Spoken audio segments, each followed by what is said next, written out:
माननीय श्री संजय सिंह जी 5 मिनट। धन्यवाद मान्यवर, आपने इस महत्वपूर्ण बिल पे मुझे अपनी बात कहने का मौका दिया।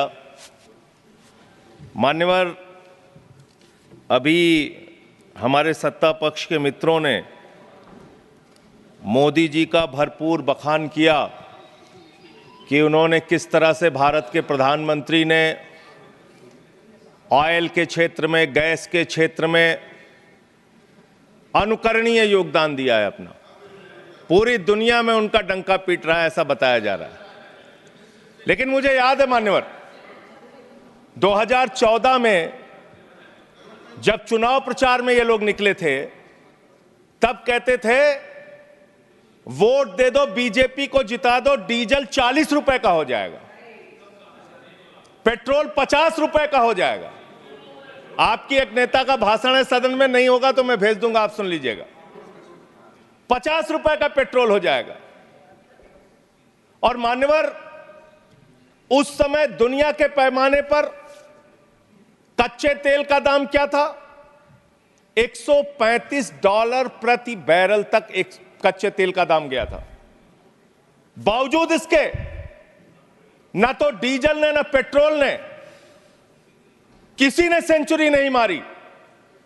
लेकिन जब पेट्रोल का दाम, कच्चे तेल का दाम दुनिया के पैमाने पर अंतर्राष्ट्रीय बाजार में $19 प्रति बैरल हो गया कोरोना के समय में, उस वक्त भी हिंदुस्तान में आपने महंगा डीजल बेचा, महंगा पेट्रोल बेचा। डीजल और पेट्रोल का दाम आपने कम नहीं किया। तेल से इस देश की जनता का तेल निकाल दिया आपने, इतना महंगा पेट्रोल डीजल बेचा। और क्या है इस मकसद इस बिल का सर?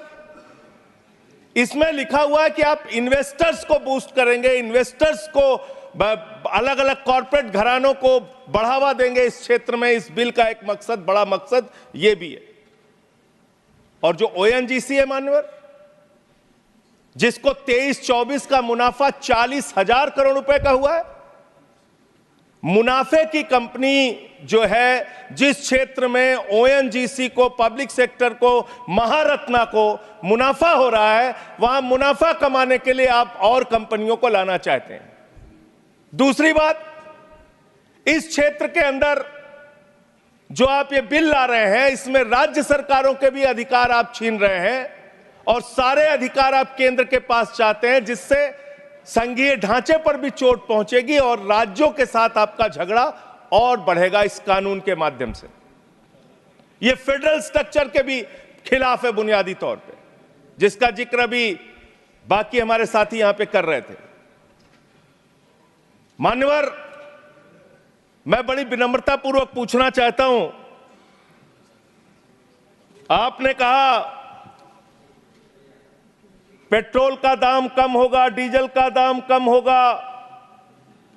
जो बीजेपी शासित राज्य है, उनके 2-3 के ही नाम पढ़ रहा हूं मैं। चंडीगढ़ में आज पेट्रोल का दाम है 100 रुपए। बिहार में आज पेट्रोल का दाम है 105 रुपए। और जिस दिल्ली की आप आलोचना करते रहते हैं, बार हर बात पे आलोचना करते रहते हैं, यहां पेट्रोल का दाम है 94 रुपए। दिल्ली के मुख्यमंत्री रहते हुए अरविंद केजरीवाल ने बिजली फ्री दिया, पानी फ्री दिया, शिक्षा फ्री दिया, इलाज फ्री दिया। महंगाई से लोगों को बचाने के लिए पेट्रोल और डीजल भी सस्ते दामों पर दिया। पेट्रोल और करप्शन पे तो बोलने लग जाऊंगा तो अडानी को तो लेकर बैठे हुए हैं। आप 2200 करोड़ रुपए की रिश्वत खिलाई अडानी ने। Nothing is going on record. 2200 crore रुपए की रिश्वत आपके अधिकारियों को। संजय जी, 2200 करोड़ की रिश्वत। संजय जी प्लीज। सर वो क्या बोल रहे हैं सर? वो आप इधर बोलेंगे कि उधर बोलेंगे प्लीज। सर 2200 करोड़ रुपए की अडानी ने रिश्वत खिलाई हिंदुस्तान में महंगी बिजली बेचने के लिए। सब्जेक्ट पर बोले वही रिकॉर्ड पे जाएगा। सब्जेक्ट पे ही बोल रहा हूँ सर। प्लीज सर, मैं सब्जेक्ट पे बोल रहा हूँ। सब्जेक्ट में आपको याद दिला दूं? मैं बोल रहा हूं सर। Oil exploration. सर मुझे बोलने दीजिए सर। आप बोले। मैं कह रहा हूं सर, यहां पर आपने मोदी जी का इतना बखान किया, हमने सुना उसको। आपको बोलने का मौका था, आपने बखान किया। लेकिन जब एक राज्य सरकार के कामों का हम कुछ उदाहरण देने लगते हैं तो इससे आप तुरंत पेट में दर्द होने लगता है।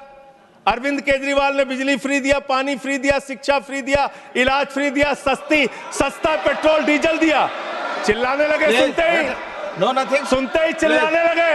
प्लीज। और मान्यवर ये मुद्दा है, आपका इसलिए कि आप खत्म कर रहा हूं इसलिए कि आपका ध्यान देश में डीजल कैसे सस्ता हो, पेट्रोल कैसे सस्ता हो, इस पे नहीं है। आपका ध्यान तो देश भर में झगड़ा कराने, आपका ध्यान सब्जेक्ट अपने दोस्त अडानी को हजारों करोड़ का मुनाफा पहुंचाने में है, और इस क्षेत्र में भी आप लाएंगे। सर थैंक यू सर, इन्होंने यहां पर पीछे से कमेंट किया, आपने सुना? नहीं, मैंने नहीं आपने सुना मैं सर? आपको सुन रहा हूं। आपने सुना? मैं आपको सुन रहा हूं संजय जी। रिश्वत कैसे ली जाती है इन लोगों को पता है? 2200 करोड़ रिश्वत ली है अडानी से इन लोगों ने। Nothing is going, your time is over. Dr. V. Srivasan.